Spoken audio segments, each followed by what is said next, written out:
Hey fellow wargamers, and welcome to the channel. Today we're going to look at a Saxon Warband from Victrix with the Pillage wargame. This is episode 1 of our unboxing and review series for Pillage, so stay tuned for more in the coming week or two. The sprues come in a zip bag rather than a box, which might raise questions about how well the package arrived, and all I have to say is that there were no issues on that front, except for a single broken spear shaft and slightly bent javelin. Personally, I have no grudge against Victrix for that, but I wanted to let you guys know that this might happen. No bases are included in this set, which is standard for most Victrix products. However, we'll discuss basing options at the end of the video. There are also no decals or transfers for the shields, so if you plan to order one of these warbands, make sure to add those to your shopping cart as well.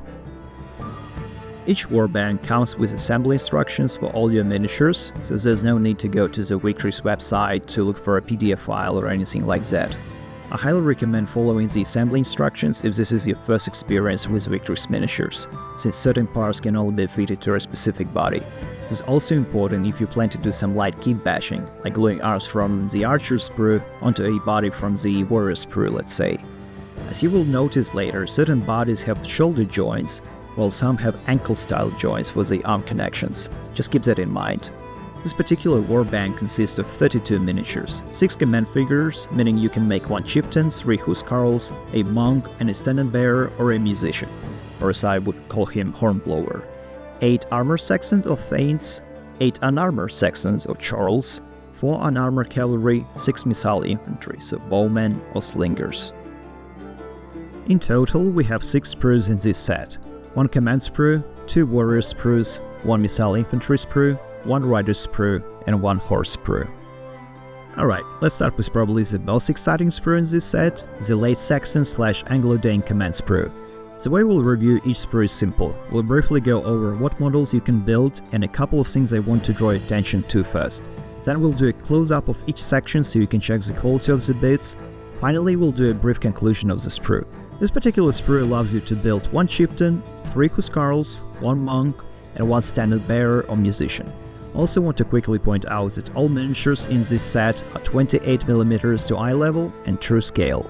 Right off the bat you can see that besides heads there are also separate helmets. Some of the gentlemen have suffered severe head trauma, so you will need to glue the helmet on.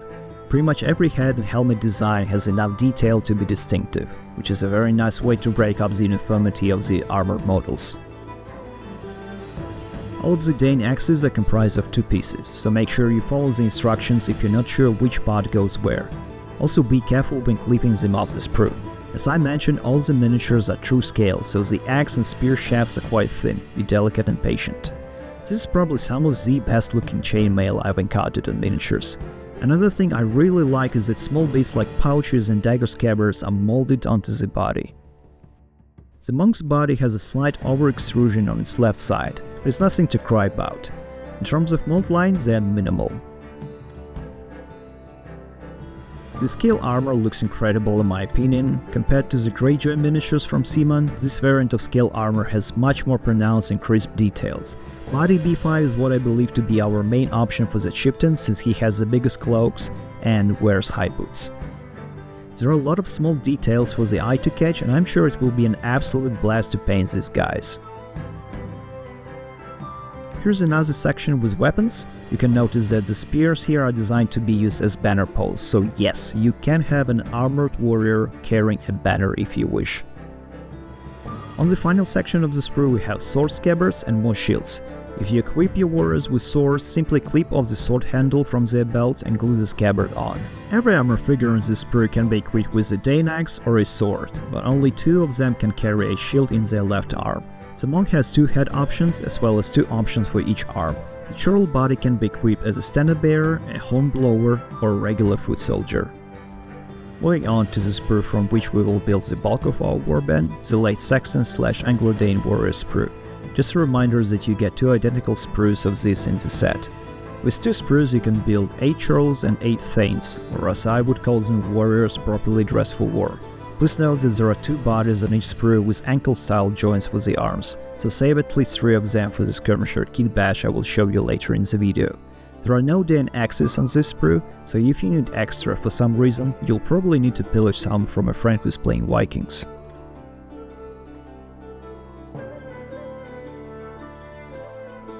As you'll notice during the close-ups, there are enough heads on these two sprues to make each warrior in our warband look different. There's a lot of variety in facial structure and expressions across the board.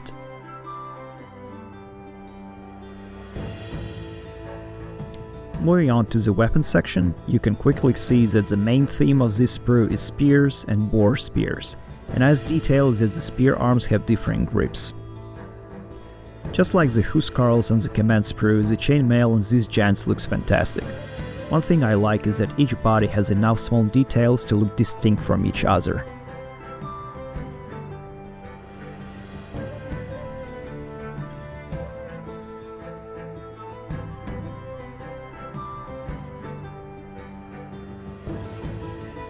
In the section with unarmored warriors, you can see a single body wearing a gambizon. In the games there is no specific rule for a model wearing this type of armor, so I suppose you can play him as either unarmored or armored. This is the last section of the sprue with more heads, swords and dagger scabbards. Again, if you equip your warriors with swords, simply clip off the sword handle from their belt and glue the scabbard on. Every warrior on this sprue can be equipped with either a spear or a sword, as well as a shield in their left arm. There are 14 heads, 4 helmets, 16 spears, 7 swords, 2 saxes, 8 round shields and 3 kite shields. Let's move on to the sprue with our missile infantry, the Dark Age archers and slingers. The name suggests that there are no options to build skirmishers from this sprue, but as I've mentioned, I'll show you what options we have later in the video. This particular sprue is not Saxon specific, meaning the Viking and Russ warbands share the same sprue to build their respective archers and slingers. Another thing I wanted to point out is that most of the bodies in this sprue are perfectly fine to be used as regular foot soldiers.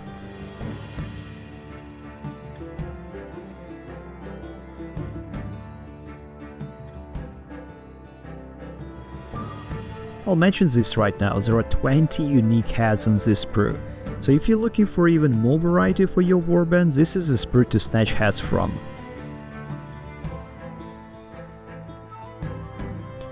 One cool detail I like about the bows on this sprue is that some have their strings drawn, while others are slack.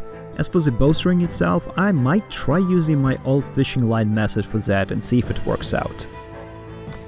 As you can see, the garments on these bodies are very similar to the chorls on the warrior sprue, except for the crucifixes hanging around their necks, since, again, this sprue is universal between several factions. Once again, we have a body wearing a gambizon, so you will get 3 models in total wearing gambizons from this warband set. For the other half of the sprue, I will spare you my commentary and let you check out the details for yourself. See you in a minute.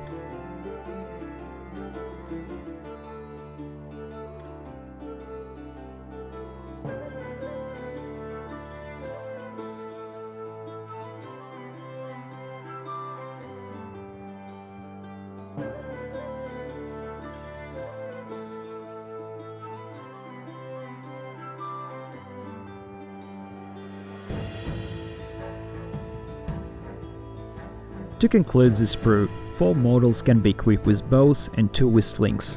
The model wearing a gambizon can alternatively be equipped with an axe or a sax in his right arm and a banner pole in his left, so you have 3 different options for your standard bearer in this warband.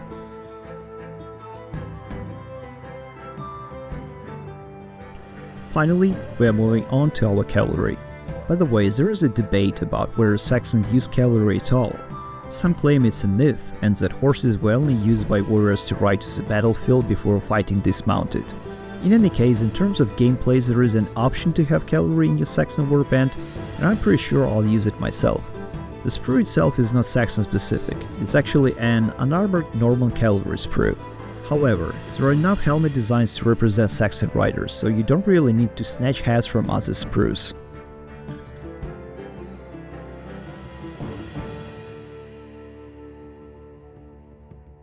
One small detail I forgot to mention is that some baits on this sprue are meant for Arab warriors.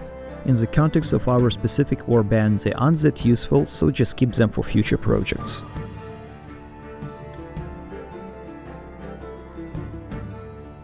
Another thing I wanted to mention is that this is the sprue from which we will be snatching arms holding javelins. In total there are 4 right arms with javelins and 2 left arms holding spare javelins.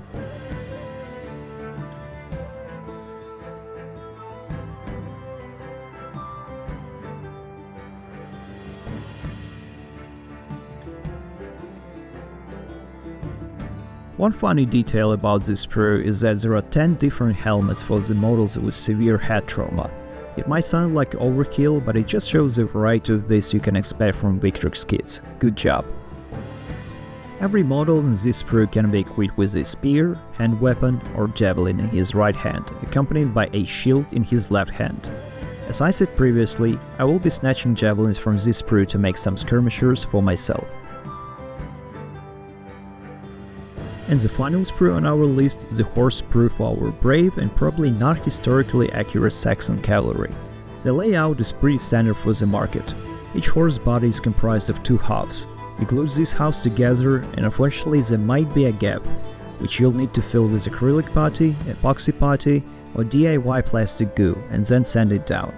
It might sound like a tiresome process, but considering there are only 4 horses in the set, shouldn't be too much of a problem. The quality of the horses is very similar to the foot soldiers. Very crisp details, no huge mold lines. Just like with the riders, there are bits meant to build Arab warriors, so keep them in your bits box.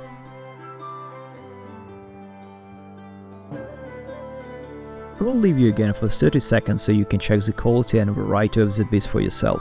See you in a bit.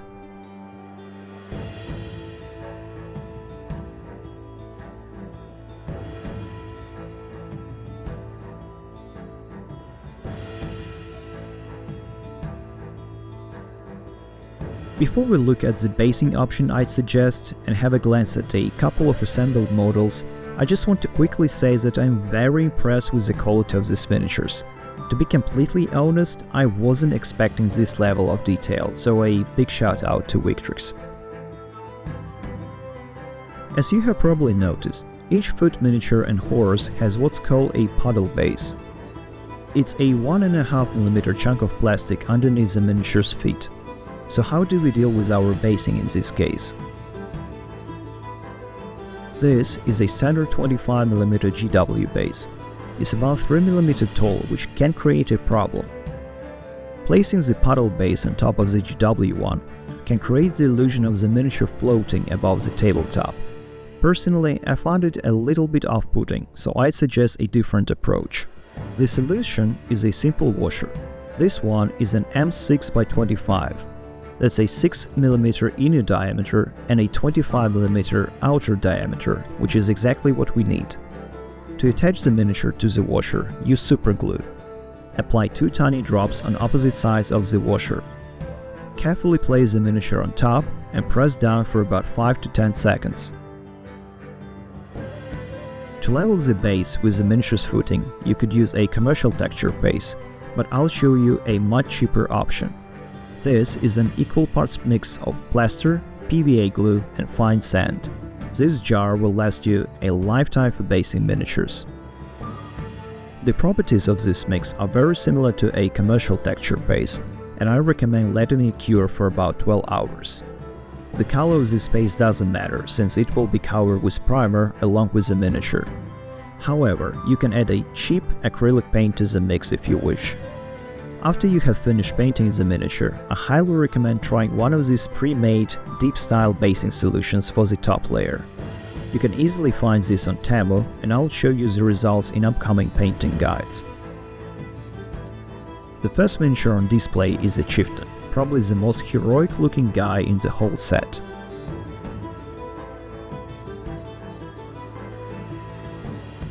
Next up is the Huskarl, which is probably my favorite looking miniature in this set. The scale armor looks simply great, so I will probably paint this guy first. The armored Saxon warrior is next on the list. You can probably see that I have temporarily attached the shields to the hands using blue tack to make the painting process easier. I recommend you to do the same. Our next gentleman is the unarmored Saxon warrior. I'm not sure if I messed up with the instructions, but he ended up looking like he's about to finish off an enemy with a spear thrust. I think it looks pretty cool though.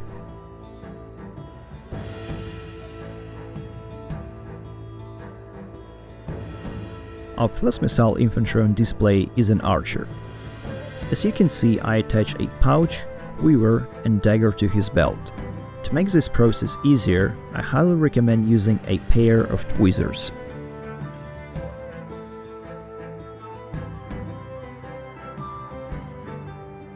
Here is the promised skirmisher kit badge. The body, head and arms were taken from the warrior's sprue. The hands holding the javelins were taken from the rider's sprue. When cutting the heads from the arms, use a hobby knife with a sharp blade instead of clippers. Overall, it's a very simple job that takes 5 minutes tops, so give it a try yourself. The final model on display is the Saxon Cavalry man. As you can see, the variety of bits on the rider's sprue gives you enough options to build a rider that doesn't look too distinct from the rest of your Saxon forces. Just like with the shields, the rider is temporarily attached to the saddle with blue tag, and I highly recommend you do the same.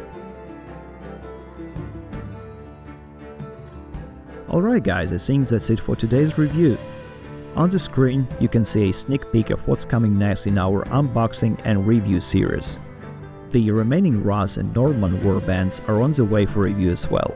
I also wanted to let you know that our scenic gaming table for battle reports is nearly finished, so you can expect more Pillage content, including painting and terrain tutorials, in the upcoming weeks. Finally, I'd like to say thank you for watching. Please consider giving a thumbs up to this video, subscribing to the channel and leaving a comment. See you next time.